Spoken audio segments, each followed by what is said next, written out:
kidding me? Episode 339.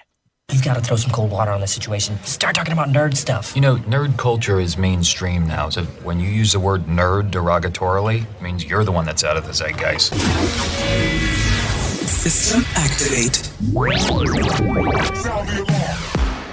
This is NetHeads with Will Wilkins and Trent Hunsaker. It's a tech podcast.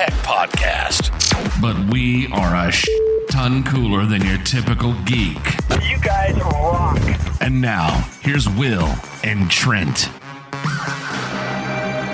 Yeah, that's right, everybody. We are not going to let a chip shortage get us down. Hell no. Hell no. We are not, because we are NetHeads. Welcome, everyone. Another edition. NetHeads. My name is Will. Can't hear you now. What happened? What did I do to you? 1 second, buddy. Let's try that again. No, it wasn't you. It was me. I pressed a button. Yeah. And I'm Trent. There you go. Very good. Go. If you want to take part in the program, you can. One of so many ways, but the one we'll never let go of because it gives me an opportunity to actually have a reason to turn over the mic to Trent. Tell them how they can do that. Talk with us, Trent. Yeah, just use the hashtag NetHeads. We're still a ways off from basketball season starting up, so it is just in our usage right now. Come March, it's a little bit different. It gets muddied a little bit, but not too badly. Join in basically you can just chat with me, or the best way if you want to chat at us during the week is by using NetHeads. If you're listening or watching after the fact, that's one way that I will see it for sure.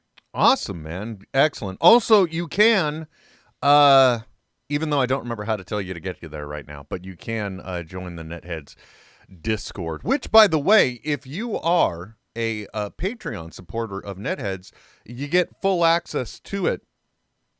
Everything in there. It'll automatically connect up to your account. So there's a general chat, and I think we need to set up a general audio room. But, it's all of this stuff.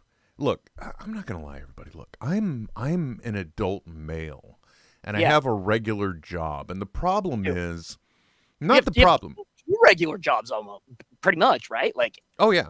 Something's always getting neglected. So it's one of three options. I can neglect my main form of employment, my supplementary form of income, or NetHeads. So guess which one loses every single time. But that said, if you are a Patreon supporter, there is exclusive content that does go up. You get exclusive access to certain elements of the NetHeads Discord, the special Patreon portal where only you can talk. And even though I don't have an example here, if you did sign up before a certain date, and I'm going to extend it again because I've still got some to ship out, you can get one of the exclusive NetHeads Only 2021 Patreon supporter coins that Trent is not holding up because I haven't even sent him one. Why would I do that?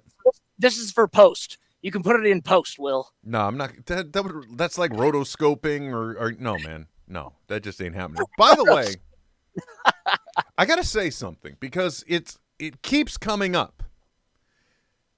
It keeps coming up both in when I see you here on camera, but also it seems like every time you post an image to your particular Instagram, I take notice of it, where you're in it, when it's not just the dogs.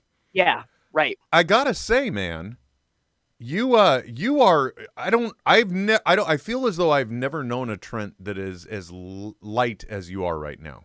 Will, the gravitational force that the Earth has on my corpus has never been as light in our relationship as it is right now. Excellent, man. I wish I could say the same, but I just seem to be stuck at a certain level now, and it's not budging from there. Yeah, and that's fine. And I tell this to people all the time.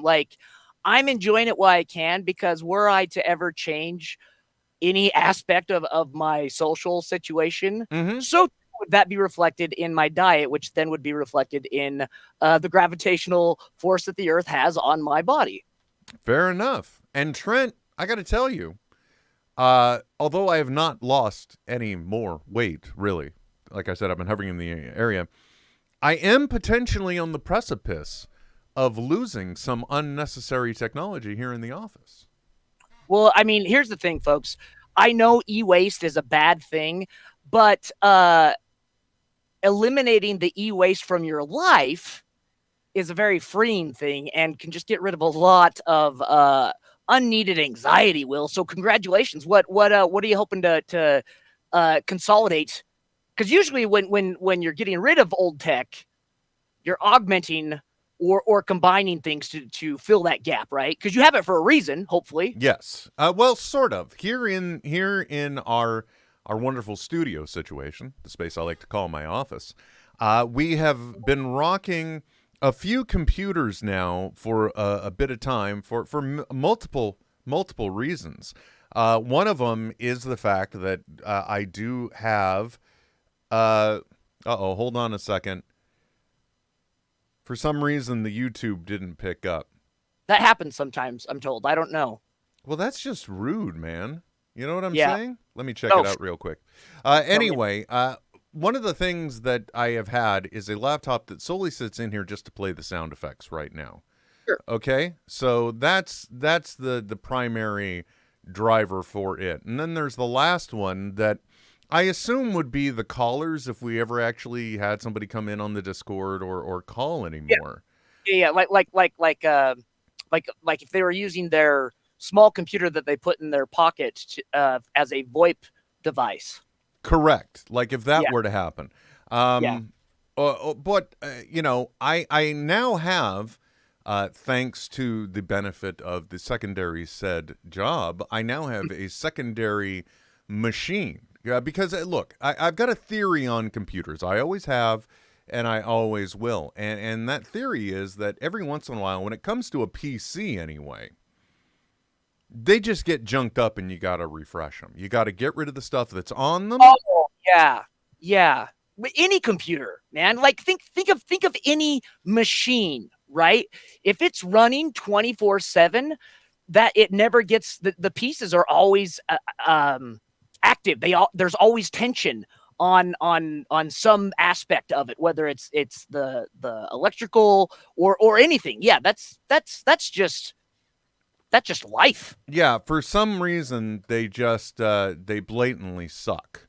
And so I don't know why. I don't know if it's because it's the inherency of YouTube or what have you, but it's not a good scene. And so my main PC has been getting iffy, and plus I'm doing more video editing and like, so I needed something with a little more oomph. And sweet manna from heaven provided, I was able to get the a new system. It was a name you may not be familiar with, Lenovo. I am familiar. They are a big sponsor of motorcycle racing on the international level. Interesting. I did not know that. The interesting thing, though, is apparently this computer could not come to me directly because of power consumption laws. And so what I mean by that is, you know what?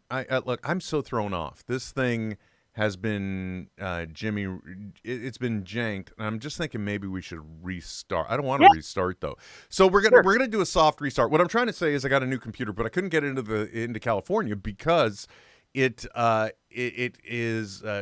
consumes too much power according to new laws that were passed. Couldn't be sold here. So apparently it had to travel through a chain to get here. But I'm thankful it is here because now, like I was saying, I potentially would be able to take you, my friend, and well, actually I have. You're on a completely isolated system now. It's just you. Yeah. And which is great because it's on the new computer. And now the old computer is just the streaming computer. My video comes into it. Your video comes into it through a capture device. And that'll be even better, if I'm streaming gaming, because now I can have one computer focused on gaming and one focused on streaming. But the best part, Trent, is that now I think that means I could, by capturing the desktop audio, as long as nothing else is running on the old computer, I think I can take both the sound effects and the Discord, have them over there. The only thing that happens is the Discord. See, this is where it always breaks down in my line of thinking. Because then the Discord potentially wouldn't hear it, because they would only hear things coming from the mixer, because you can't hear something from the same computer. Unless you got like an HDMI audio extractor. Yeah, that sounds like more technology and stuff. It's just a dongle. Just a dongle? Just something to go in your HDMI line. Just a dongle will do, you guys. Yeah. So I'm potentially thinking I could do that, which would be great, because then I would be able to eliminate one of the two Stream Decks on my desk, because I literally am just using one Stream Deck for sound effects. Which I'm heartbroken to report I didn't even find. Well, that's strange. So I can do that on the fly, but now I could have that for camera angles and the like, because with so much going on, like, I don't have time to pay attention to the Discord and this and that. So if I could just be isolated down to screens, and I don't have to look at OBS. By the way, this is the kind of stuff that I talk about. Drives my wife nuts. Doesn't care. Absolutely doesn't care. Not into it. So with that, though, I got to tell you, one of the most interesting and most amazing items that I've ever owned when it comes to setting up new computers. For like the ease of integrating a new system into your setup and the like, is actually one of these. Okay. You're like, what is it? Well, what's your guess? Well, and for those who may have been listening to the Patreon, we have one of those in my office, and I use it all the time to put the serial numbers on the back of equipment. So when facilities is coming through and doing an inventory on all of our equipment, making sure no one's stolen it, that the serial number is easily accessible and they can just write it down and move on to the next high dollar item that's in our inventory. So I use my or at least at work, I use the label printer all the time. Not a label printer, but good guess based on what it looks like. Okay. Also, I do appreciate the fact that it is. I appreciate the fact that it's shaped kind of like the Dark Knight Batman symbol. Like if you just look at it from this angle, the really fat bat. The Dark Knight Returns one is what I'm thinking. Anyway, Frank Miller version. Yeah. No, this is actually a miniature keyboard and mouse, which uses standard keyboard drivers. So you just slip this bad boy's USB connector into your computer, and you've instantly got a keyboard and mouse on your new computer. So all you have to do is be able to hook it up to a monitor to do whatever you need to do without having to worry about another keyboard and another mouse and everything else. Because I don't know about your situation, Trent, but where I'm at in life, I'm controlling now 4 computers via one keyboard and mouse. Are you with Synergy? Is that what correct? You're using? If you go to symless.com, seamless.com, I use Synergy. Oh yeah, of course. That's right. Yeah, it's the company. Yeah. Oh, and by the way, we are still accompanied by Vector and Emo here on the show, so they are both still here. They both have their own cameras.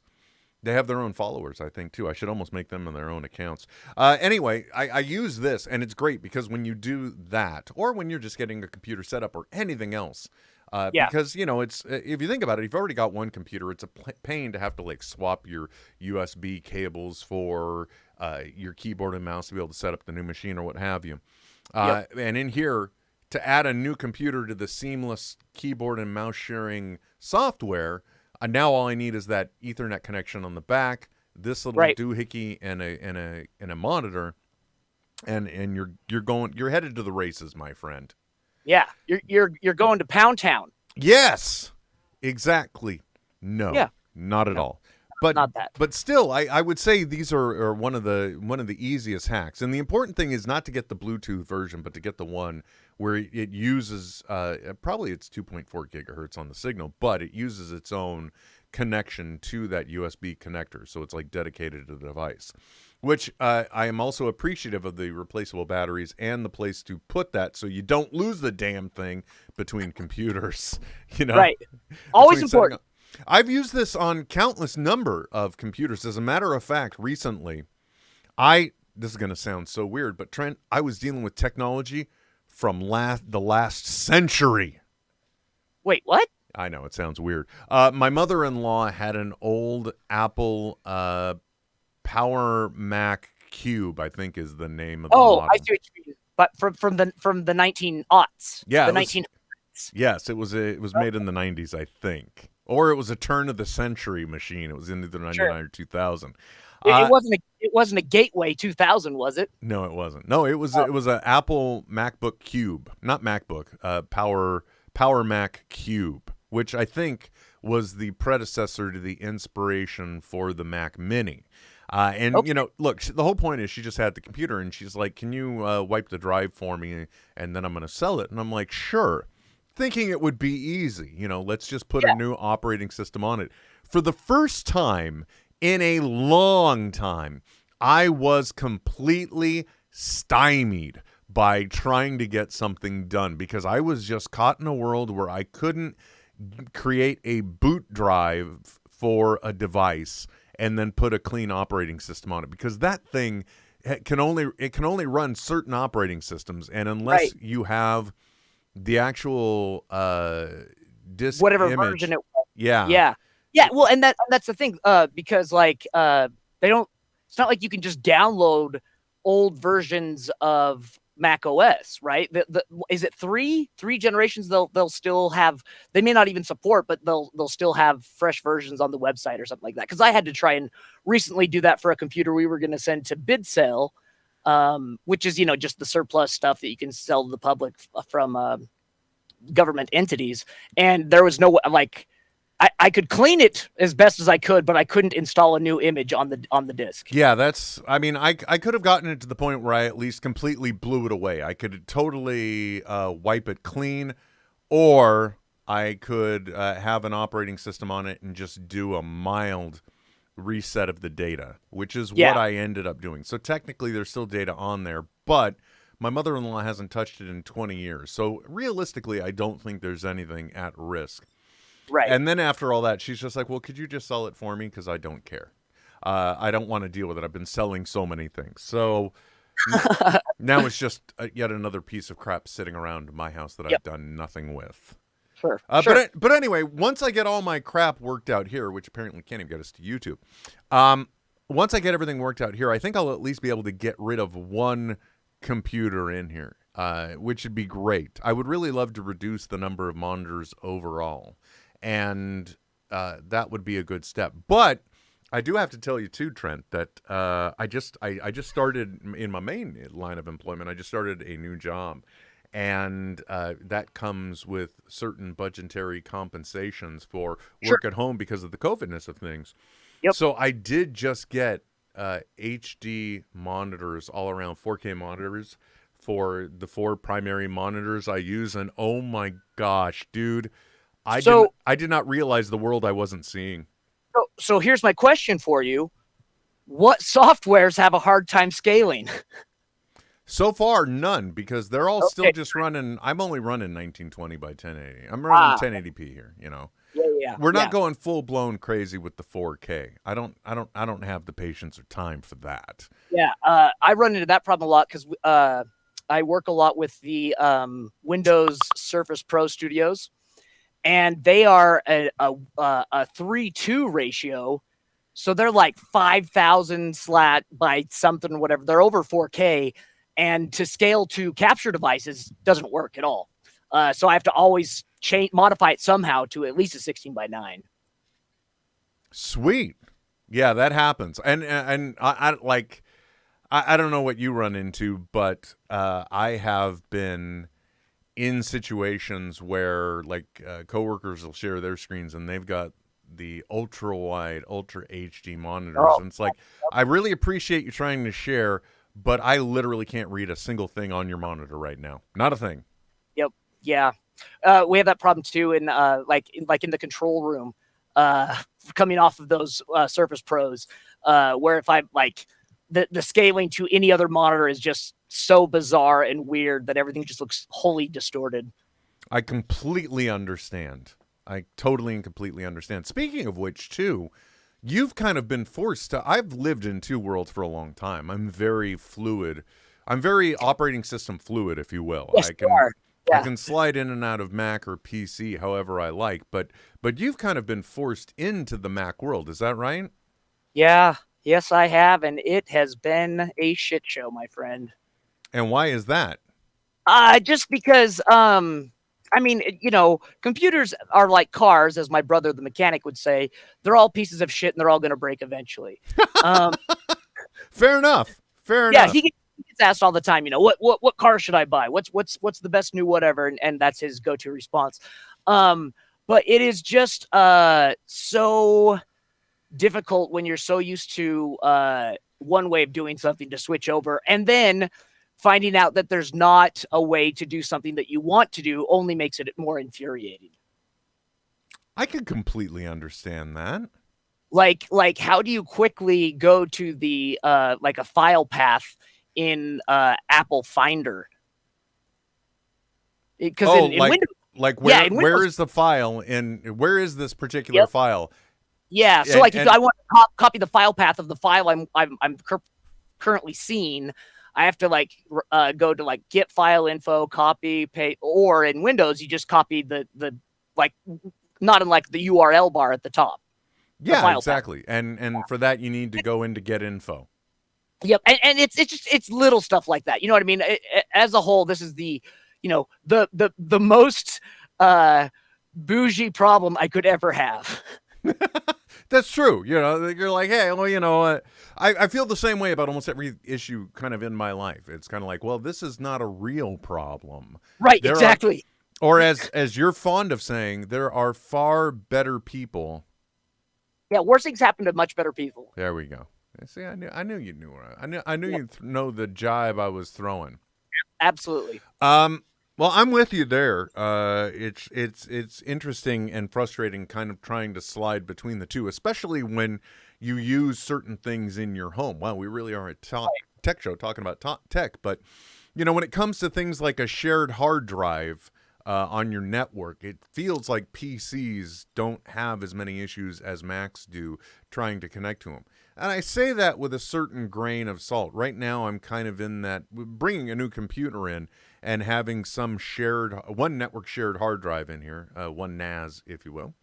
Yes. And that particular network accessible share is, it sometimes is read by some systems as only a media device, like a fresh Windows 10 install, like the one I'm probably rocking right now that you're on. So I had to use a USB drive to put the thumbnail for the YouTube video nobody could see right now. But the good news is that's created for when I do this in post after the fact. But it seems like Macs have more challenges trying to access those types of resources than PCs do. It's just, I don't blame people. It's easier to make things for a PC. It feels like. Well, it's and I know exactly what you're talking about because I do a lot of video capturing from like a presenter's screen, and Mac. I totally get and they're very true to their brand in that they want to eliminate the decisions for the user, right? They want to keep it as easy as possible. And so they use Bonjour to make all those decisions for the user in connecting to other devices and AirPlay, etc. The problem is Bonjour doesn't know everything or know how to interact with things that aren't made for Bonjour. Correct. And why do they name something as frustrating as that anyway? For the love of God. So French, man. Come on. we don't need that kind of French stuff in our world. The only thing that's French in my life is a tickler. You couldn't go with fry? Oh, I guess so. Yeah, fries. You couldn't go with fry? Ever since '02, we call them freedom fries in my house. Fair enough. Okay, I'll let that one go too. You freak. So Trent, I've got to ask you, speaking of the show title that I just pasted into the newly created item for YouTube, I titled it Marvel Shang-Chi'd Me because, well, first of all, I got to be honest. My first adventure back to a movie theater, you would probably think it was Shang-Chi, right? You're like, it had to have been Shang-Chi. I'm trying to remember. Did you go see The Black Widow? I did not go see the Black. Look, I'm going to be honest, bro. You're not going. Okay, I'm not going to guess it. You're not going to guess it. You are not. Okay. There is no way in hell you would be guessing this item. And the reason why is because you would not expect me, of all people, to be saying, yeah, my first movie in a movie theater was the Paw Patrol movie, which it was. Because my daughter came to me. Yep. My Makes beautiful baby girl came to me, and she said, all of my friends are seeing this, and I want to go see it. And I think she instantly assumed it was in the theater, but turns out, actually, it was also on HBO Max. Sure. Gosh darn it. So, in that particular case, that was my first movie in, but Shang-Chi was my second movie back in a movie theater. Now, I got to say, I really loved it. So, Trent, what was your impression of the movie? I have yet to break the seal on the return to a movie theater. Will, I've yet to do that. But I don't know. I've got a colleague of mine. I haven't heard back from him, but I did hit him up and asked if we needed to schedule a Monday meeting in the afternoon, just for that purpose. Yeah, I'm going to say, as long as you're in a quality movie theater, I don't know if, again, I'm talking about problems that aren't really problems. Sure. I don't know if it's because, I've got 4K at home or what have you, but it seems like at my local megaplex, if I don't go into, I don't know about IMAX because I haven't seen an IMAX screen in a while, but we have Dolby Cinema in our local megaplex, which the picture is so sharp and so clear. Yeah. And the picture at home is so sharp and so clear. I feel like every other screen I go to see something on, it's absolute crap in the megaplex now. Yeah. I have felt that way since Avengers Infinity War, which is around the same time I did upgrade the home TV. Avengers, I saw Shang-Chi in the exact same part of the megaplex that I saw Avengers Infinity War, that I had no complaints with whatsoever when I saw it. Yeah. But I will say that there was noticeable quality loss that really annoyed the piss out of me. And had I known that I would encounter that before going back in, I may have just waited for the Disney Plus of it on October 18th. Oh, is that when it's coming out? Yes. Yeah. It's still over a month away. But I will say that since you have not seen it, I will just simply say it is because I really don't view Black Widow as the first step into Phase 4, really. The only thing that Black Widow has is one element to kind of tie it into the MCU for relevance for some characters moving forward, right? But I would assume, and again, haven't seen it, I would assume that has to do with Hawkeye, as they've just made all of the, but that's a TV series though, isn't it? Yeah, that's one of the Disney Plus's TV series, and you're right. That does seem to tie it into Hawkeye, but it's okay that you haven't seen it because it's not coming till November. We just got a trailer for it, Trent. Did you know that? Yeah, and Pizza Dog was in it, Will. What? The greatest character of all, coming off of Matt Fraction and David Aja and fill-in artist Steve Lieber.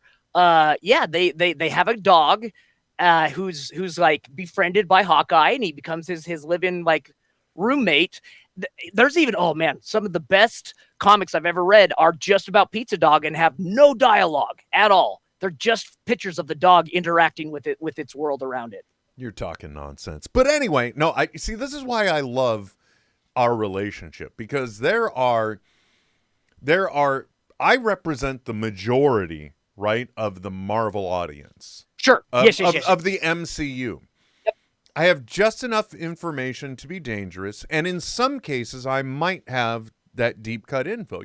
If it's generally Spider-Man related, totally. Up to a certain point, I can come at you with facts. You, however, are very deep cuts overall. I was not even aware of Pizza Dog. Oh, dude, yeah. In fact, if you ever want something good to read on the Marvel Unlimited, just look up David Aja's art. Oh, it's really stylized too, very minimalistic, and it has a lot of graphic design influence as well. It is, man. It really changed the game. Right on. I didn't catch any of but it. Yeah, I have seen the trailer for that. I'll tell you what. Have you watched Kim's Convenience? No, I haven't. I am a big fan of, and I apologize because I'm not sure of how to pronounce his names. Simu Liu.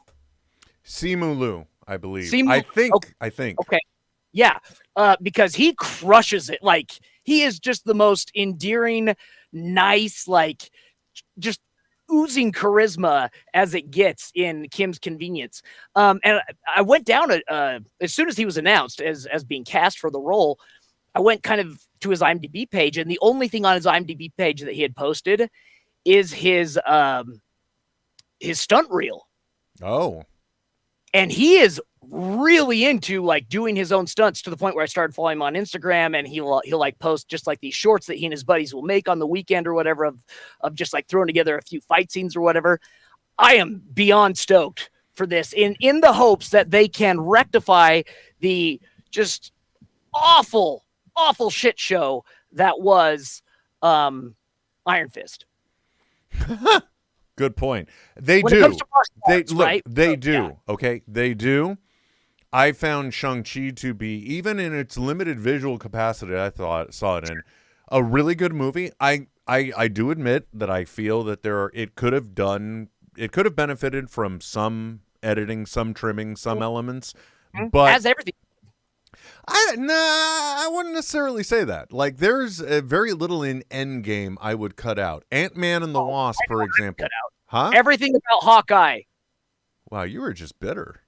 It makes no sense. Why? Just it's a classic misdirect that we think, oh, Hawkeye's gonna die. No, he's not gonna die. He doesn't need a family. That's stupid. Wow. Okay, never mind. This is, there's some people that love that character and are pissed about the way the coverage he did get. Yes, they really do. MC Chris, one of them. He's a big Hawkeye fan. When Avengers came out, he was so pissed that Hawkeye was instantly just made a bitch. Well, see, and that's what I'm saying. Like I love Hawkeye. I hate the MCU representation of Hawkeye. Because there was no representation until all of a sudden they interject this family into him, and we're supposed to care for some reason. Well, yeah, because he's a family man. Actually, Sure. the only thing about the introduction of his family that made a difference was to future elements of Hawkeye's story in the MCU. Because now that we know he has a family, the very opening of Endgame, spoilers if you haven't, 2019 people. 2 years out. That adds to the gravity of the situation in the opening when this guy, he's not even connected with the events, much in the same way that Ant-Man wasn't. Had no idea anything was going on. And then just suddenly, he's having a family picnic on the farm with his family, and he turns around and one kid's gone, and then everybody else is gone. So that's it. But, why are we suddenly breaking down Endgame? I don't know. But, you have a point, though. Does even adding that element really make it relevant that he then goes off into living this life of, well, if I can't have nice things in my life, then the bad people that are left aren't going to either. All right? I can say is if half of the world's population just disappeared, I think the last thing on anyone's to-do list would be to stop hits being made on organized crime mafiosos.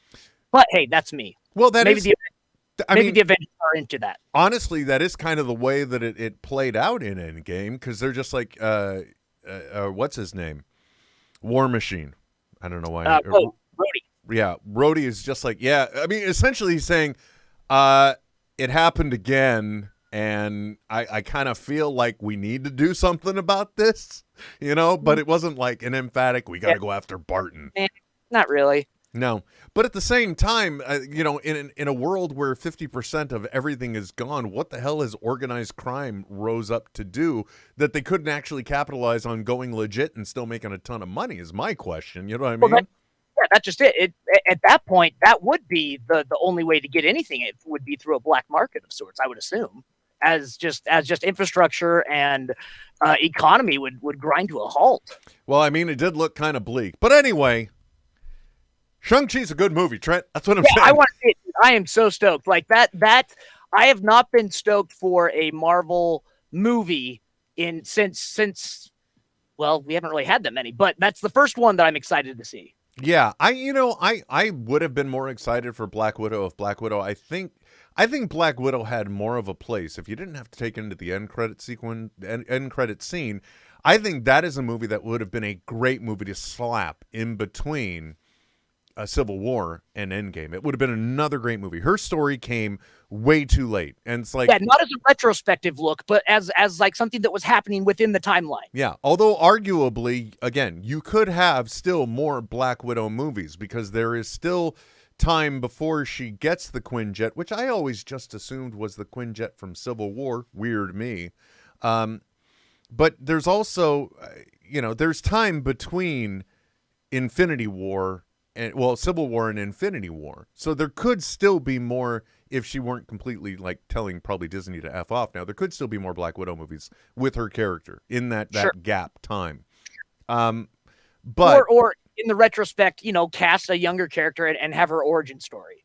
could be, even though we got a little bit of that. Anyway, it doesn't matter. What I'm saying, though, is Shang-Chi was more, it felt more of like an introduction to this new Marvel phase of Phase 4, which is true when you think about the way it's playing out. All the things we're seeing on Disney Plus, because with WandaVision, they bring in more of the magical side of things, and we're introduced to the concept of chaos magic, and Which she has can, been lacking. Yeah.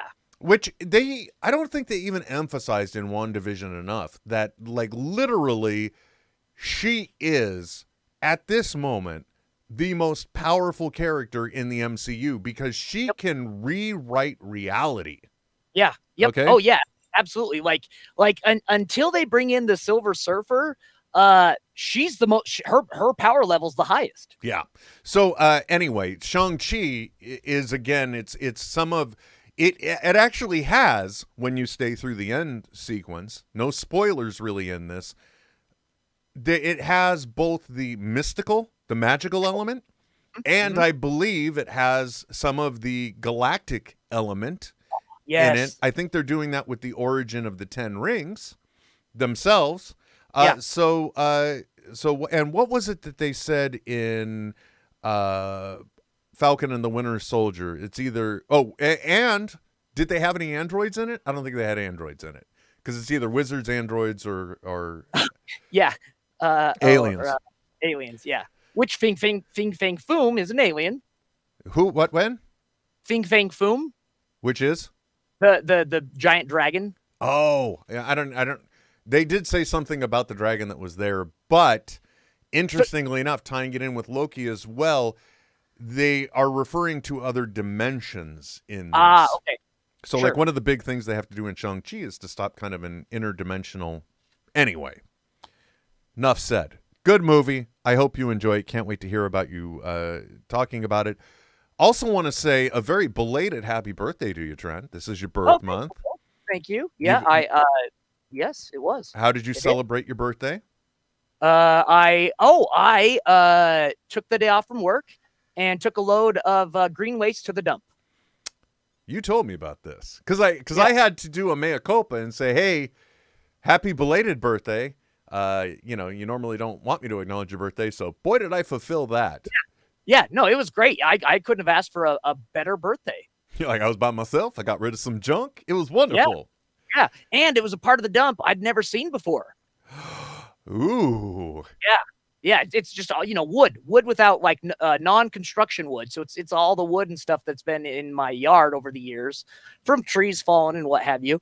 And man, I was just blown away at how many just giant stumps were out there. Like trees as big as a car, man. It was awesome. My assumption is that this is wood that can still be repurposed somehow, and that's why it goes to a different area. Yeah, it's since it hasn't been treated, so plywood doesn't count because it has like glue and stuff in it. So it'll be chopped down and used in mulch.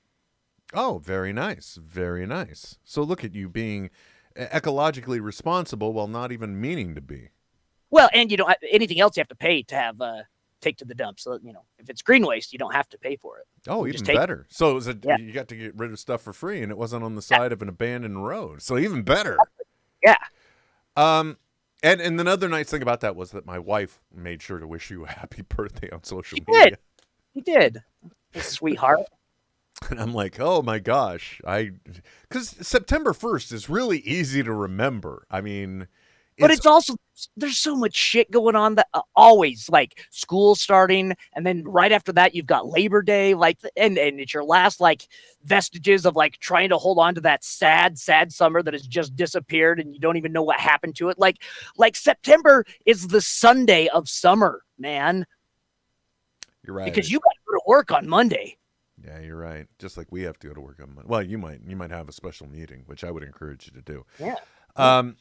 So that was a little awkward in our house when my wife reminded me that why didn't, or she brought up why didn't you? At which point I'm like, You're like, well, it's not his jam. He's okay without it. It's September 2nd. Damn it. But congratulations on surviving another traversal around the sun. Yes. As long as we're into the nerd of it all, I guess I may as well. Why am I asking? Oh, you asked me if What If is happening. So no, you're not watching it.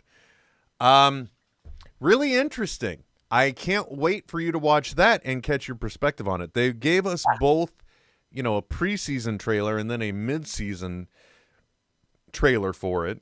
And we've seen some mid-season break right now. What's that? It's at the mid-season break. Yeah, I think the one we just got. Well, I mean, I don't know because I don't know. Okay, this one fell between 5 and 6, so yeah. So I think we're probably going to be getting 10 episodes of What If. I don't keep up with the trades on how many of these are, but it's been really interesting the way they've been doing it. I don't think I'm going to say something that's a spoiler here, because I thought What If may just be like a little in between meals thing that they give you. A palate cleanser, if you will, because, I don't know about you. I went into this thinking it's an anthology show, right? Just sure, isolated stories. Well, and the fact that it's animated, right? That would lend to maybe less gravity or official canon in timeline type stuff, because that's what If is anyways, right? From its inception in the comics. Yeah, I mean, it did bring us some of the greatest stories to ponder that weren't absurd, like what if Spider-Man's clone had lived, which, ended up becoming a hated storyline. And from what I understand as well, we've got more clone action coming back with, once again, Ben Parker coming back into the Spider-Man universe, if you will, in print. I think that, or classics that just really shook the Marvel universe to its core. Like, what if Aunt May was the Herald of Galactus? Oh, wow. I never even pondered they went so crazy. But I will say that if you look, I can say this without spoiling, because if you look at the trailers, there are clear indications that some of these What If elements that they're leading to will culminate in something, because we see some of these What If characters crossing their universes assumptively. Because there's, like, the first one is what if Peggy Carter got the super soldier serum and became Captain Carter. Another one was what if Doctor Strange lost his heart, but they meant romantically. And he ends up becoming, I think they refer to him as the superior Strange or something along those lines. So we have a very dark version of Doctor Strange out there. That's a little spoilery, Will, but whatever. What else? What if T'Challa was picked up? What if T'Challa became Star-Lord, basically? And that's fun. How that happens. So, but we've seen some of these characters now together as well in the trailers. So I think it's building up. And there's one visual cue. Again, I don't believe this is spoilery, but as the story is being told from episode 1 now through 6, we keep seeing an interesting creative thing that I'm sure the writer's room asked animation to do. Because in the first episodes, Watu is seen like almost as a galactic silhouette. And then in later episodes, he's at least outlined a little more, but kind of diffused into the massive background. So as these episodes keep getting closer to the culmination, we see him in much greater detail. So much so that in the last one, which was, let me see if I get this right. I should, because what if Killmonger had saved Tony Stark? And in this one, when you see him talking like as part of the background, full facial detail, you can see who the character is. So, and of course, every episode talks about how he sees everything, but is sworn not to intervene. And so, I mean, I just feel like it's all building up to where he's going to intervene. That's the point. He's gonna bring all of something together to save something precious. And hopefully it's to introduce, because he was part of the Fox package of the Fantastic Four. So hopefully it's an introduction of the world's greatest superhero team of all time, according to the publishers of their comic book. Well, yeah, we'll see. We'll see what it is. I don't know what it is, but that's my prediction. It's the only kind of thing I'll really say about What If. But it has been entertaining. I will tell you, though, there are quite a few episodes that either end on a cliffhanger or a real down note, man. So Good. Yeah, it's a bit real, if you will. I like that. Yeah. We'll see. And that's what you never know what type of animation they're going to go with. When I say animation, I mean, like, is this going to be like an all ages thing? Is this going to be kid specific? Because animation, despite it being just a form of media in the States, only until, fairly recently, despite, outliers like heavy metal, has just been for the kids. Yeah, definitely not heavy metal, but I kind of thought that's what this was gonna be.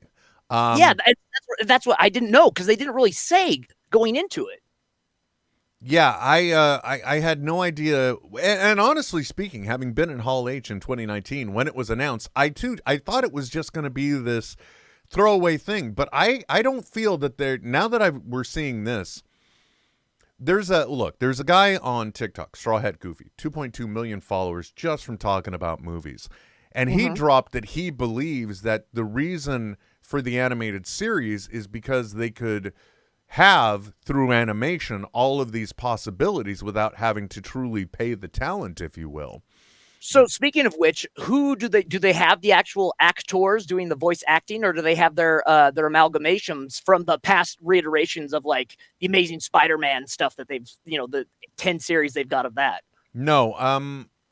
Well, there are certain actors like Chris Evans, Robert Downey Jr. weren't providing their voices. Those are just the two immediate ones. I'm not sure if the chick from Lost that is the Wasp, I'm not sure that was her voice. And I'm sure due to Sony contractual reasons, we didn't get Tom Holland doing Spider-Man, but we did get to see Spider-Man in What If. So but man, nice. How about the guy that does the Tony Stark voice acting and all the Marvel animation being a dead-on ringer for Robert Downey, though? When they did the trailer for What If, I did not connect with it. I didn't feel like it was a good job. But in the episode, you can definitely hear more of the Robert Downey Jr.isms of Tony Stark in there. So he did a really good job. Yeah, because in past series, it's I've always just been blown away at how much it sounds like Robert Downey Jr.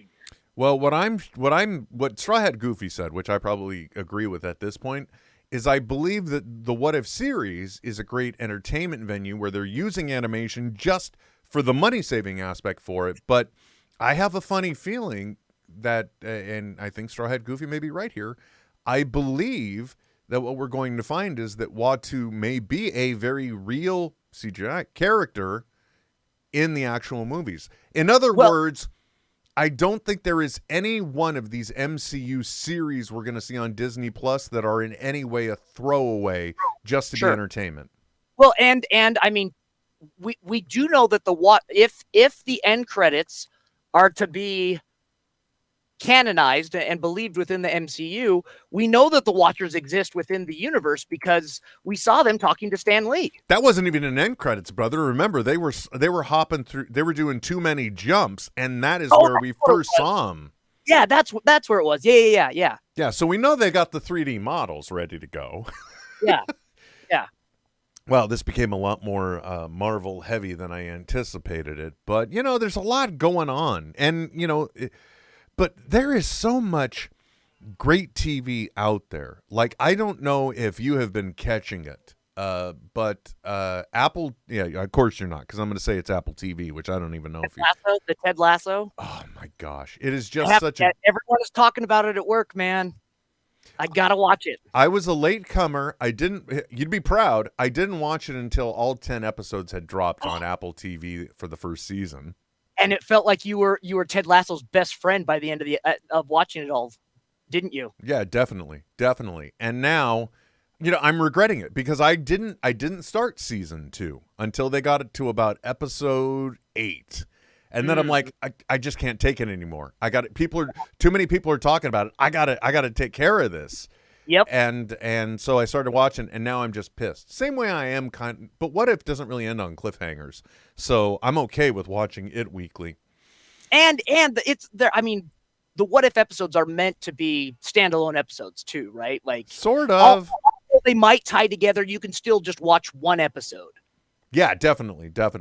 Until probably the last one where everything's gonna.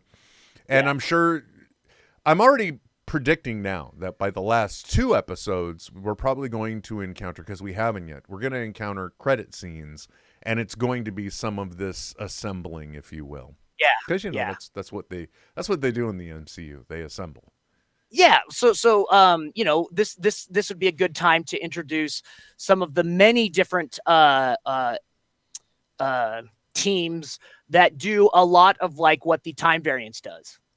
Yeah, which by the way, I still love conceptually what they did there overall with the whole concept of the time variance authority. I mean, I know it was in the comics, but the way they utilized it in the MCU was great.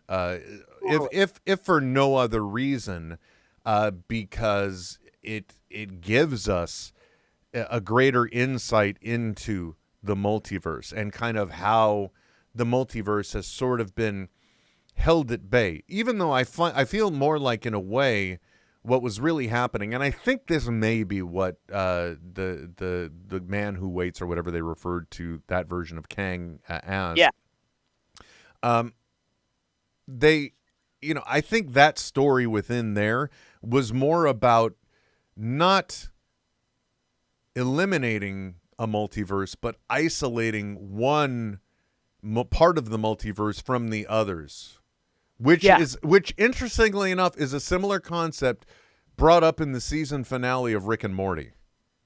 Which, yeah, like because otherwise you get into the speculation and the untellable. Like if you're trying to suspend disbelief in storytelling and you introduce the multiverse without having set rules based, right? Literally, you can use a Deus Ex Machina for anything and never have to explain it. Yeah, definitely. And then it just loses, the kite can only fly as high as it is tethered to the ground, so to speak. Well, if it'll make you feel any better, Trent, because you've been getting the Ted Lasso pressure, I'm relatively certain that we're within 2 weeks of season 2 being completed. So if you were to somehow get access, you'd be ready to jump in and just digest all 2 seasons.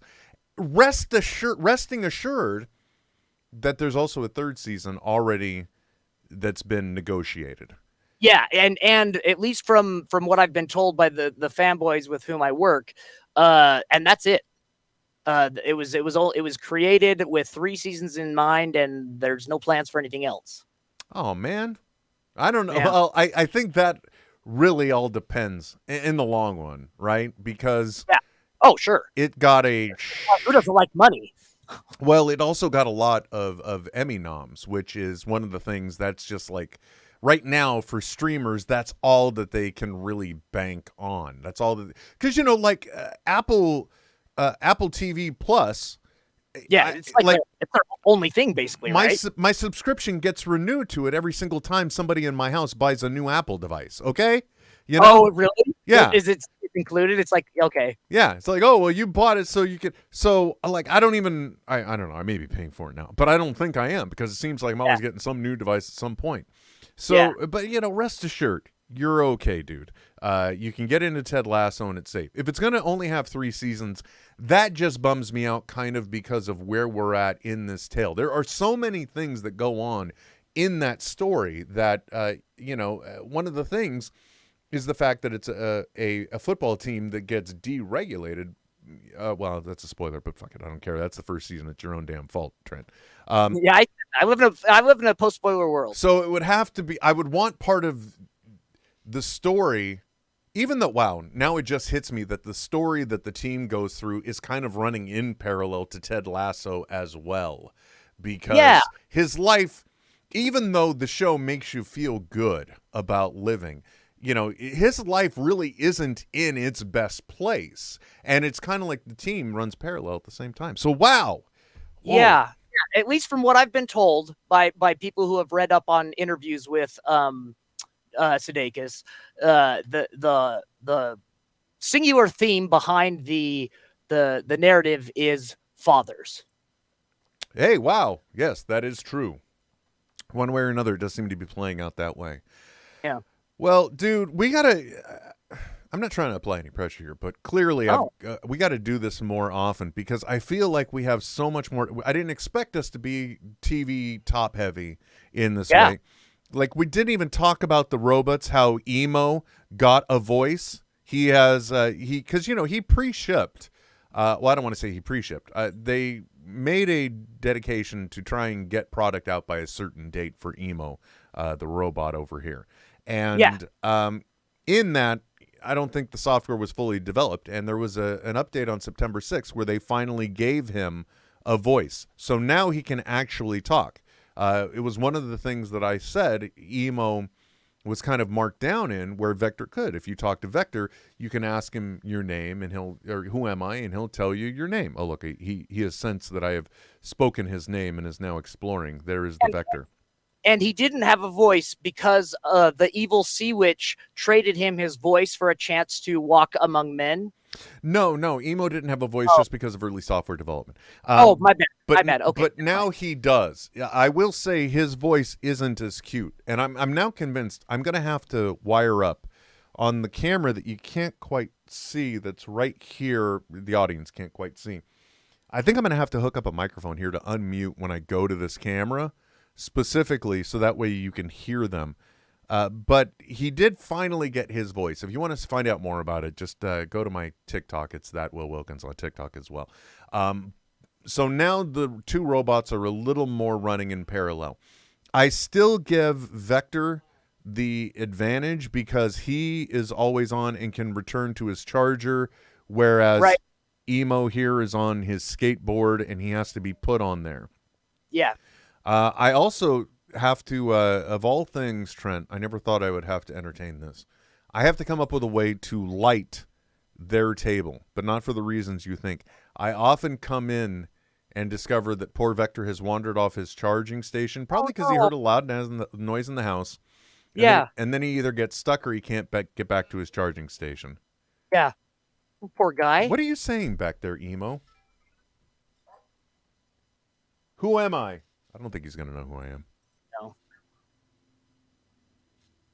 No. Because I always leave him sitting on that damn skateboard. I did, one day, I cleared off the space and I set up space for them to wander around here on my desk as they're meant to. And I got to tell you, it's literally like saying, you know what? I think I'm gonna let hamsters loose on my desk. It's just not a good idea. Right. But Trent, unfortunately, not unfortunately, but it is, it's dinner time now for our family. It is time to go get the pork chops ready. Time to wrap things up. So thank you very much for your time today. Thank you very much for everyone listening or watching, especially the version that will get cobbled together of this, since I'm going to obliterate it everywhere else and only put out a finely tuned product, which means if I have to edit it, it's never going to see the light of day. Regardless, hopefully, Trent, we can do this a little more often. I'll be sure to reach out a little more than I have, so that way we can talk about the many more things going on, because I feel like in some ways, life is getting a little more relevant and a little more ramped up, and we do have more things to talk about. Like there are things in your life we didn't even get to. We didn't even get to the fact that I think I came up with a way to do what's in Will's sack. Oh, really? Yes, but I can't talk about it now because we're out of time. Yeah. Well, Will, always leave them something for next time. Yes, and the great thing about it is it's a way to drive them to a destination site as well. And it would nice. encourage live participation Yeah. as well. So, Yeah. but we can't talk about it right now, Trent. I'm sorry. Correct. I'm sorry. We can't talk about what's going on with Devotion Wrestling. We don't have time for that. What is going on with Devotion Wrestling? Well, they'll have to tune in next week to find out. He's committed to next week. We'll see when that is. Yeah. As always, if you're not following NetHeads on air on Twitter, do so. It's the best way to find out when the next episode is. You can also find NetHeads on air on Patreon if you want to continue to support the show, and potentially let's just say if you hit up at the Patreon now, you may be able to get the coins still. I'll just say that. There's the gold one for the top tiers. There is the blue one for everyone else, and I've got another variant that they were painted black, but then I also used a little rub and buff on them to give them kind of more of a coin look to them. So Sure. we got those. And by the way, I now decided the first mistake was calling them coins, because since they're 3D printed, I could have easily gone with, and maybe we'll do this for the next run for 2022, poker chip style, because their poker chips are plastic, right? Or Pogs, Will. Oh, no, I don't want to hear about your Pog collection. Aww. Oh, by the way, have you seen Rick and Morty this season? No, has it gone up on the HBO Max just recently? I don't know if the whole season is up there, because I've been watching on Hulu and I recorded, but Yeah. but all of the current season is now up there, and Okay. they actually tie up some loops. So Yeah, 'cause I dove feet first, or head first as it is, into Solar Opposites, and I thought, like, oh man, this is almost like an FU to all the Rick and Morty fanboys. oh, really? I haven't seen all of it, so I wouldn't know. But interestingly enough, during the season, there was always discussion after the episode amongst some of the writers and Dan Harmon about what went on. And I will say, most notably, Justin Roiland, not in any of them. The new Rick and Mortys? Of the after clips talking about the show. Interesting. Okay, yeah, I'd like to be a fly in the wall, huh? I mean, it makes you wonder, especially considering Solar Opposites it's like, I mean, the simple fact that in the first season there was the entire sub-story about the people that were shrunk down and their whole world. Oh, it's so good. Yeah, it's something to check out. Anyway, guys, thank you so much. I said all the stuff, the Instagrams and everything. They've been on the video the whole time. Hopefully you're following. If not, it's okay, because you're one of the few, the proud now, that has at least heard of a NetHeads. And, that's it for now. So until next time, my name is Will. And I'm Trent. And we'll be back Soonish. This is NetHeads with Will Wilkins and Trent Hunsaker. Signing off. I know, right? But stop being a little Nancy and deal with it. NetHeads. We'll be back soon. Goodbye. This has been a Smodco Internet production. Sip. Only at smodcast.com. I got to ask you, after the weight loss. Yeah. Have you run into the same problem I have, where you have a lot of these favorite t-shirts that you no longer want to wear because they're too big? Yeah. I am down to about 5 t-shirts that fit that I've recently purchased, and everything else has just been turned into a dog toy. Glad you said dog toy could have gone a different direction. Am I right or am I right?